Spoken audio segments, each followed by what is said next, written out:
Good morning and welcome to Thursday of Lakewood's Next Daily Devotions. My name is Scott Walker. Been with you this week and look forward to being with you today and tomorrow as well. We continue to work through the Beatitudes and as the Sermon on the Mount begins. And we're going to work through the Sermon on the Mount in the weeks to come. But these Beatitudes we've been focusing on. And yesterday we began to talk about this idea of persecution. And today we're going to expound on that a little bit as we read verses 11 and 12 of Matthew chapter 5. Jesus goes on to say, "Blessed are you when others revile you and persecute you and utter all kinds of evil against you falsely on my account. Rejoice and be glad, for your reward is great in heaven, for so they persecuted the prophets who were before you."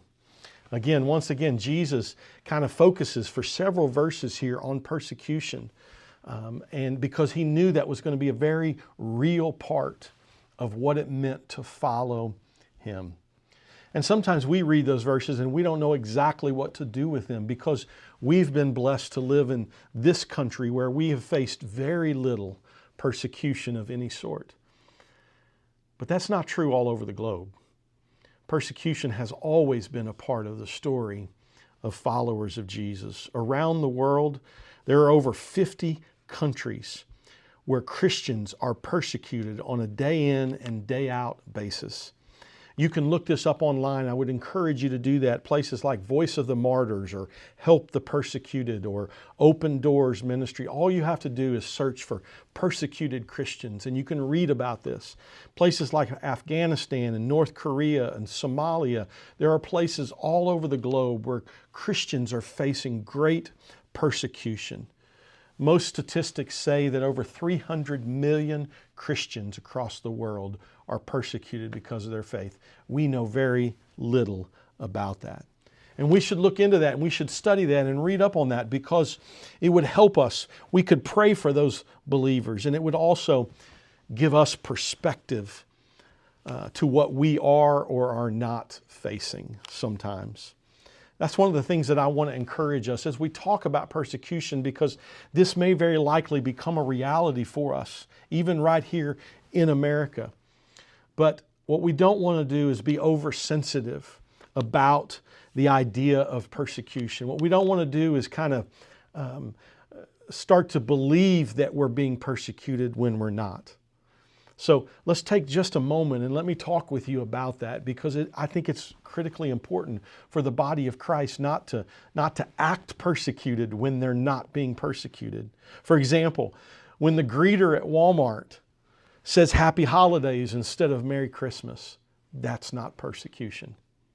And sometimes we feel a changing culture and we don't know what to do with that. But what we don't need to do with that is call that persecution. A changing culture, not accepting the truth that we know, doesn't mean that's persecution. A changing and lost culture, responding to some of our sometimes misguided attempts to control things, that isn't really persecution either.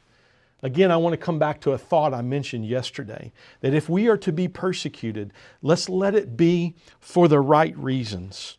Matter of fact, even Jesus said, "Blessed are you if you're persecuted falsely." In other words, blessed are you if you're persecuted for the right reasons. It's true that our heritage as followers of Jesus is persecution.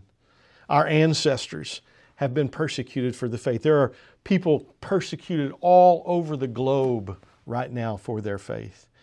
And we will likely know what it's like at some point in the future. We don't yet. And I'm grateful for our country that we have freedom of religion and we're not persecuted like others have been or are today. But as Jesus says here, if we end up facing persecution, let's face it with joy. Why? Because great is our reward. And that we should be honored that we would be counted worthy to join Jesus in his suffering and to join other brothers and sisters in their suffering across the globe.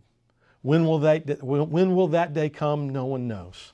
What will it look like? No one knows. But Jesus tells us to prepare for it, to prepare to suffer for the right reasons.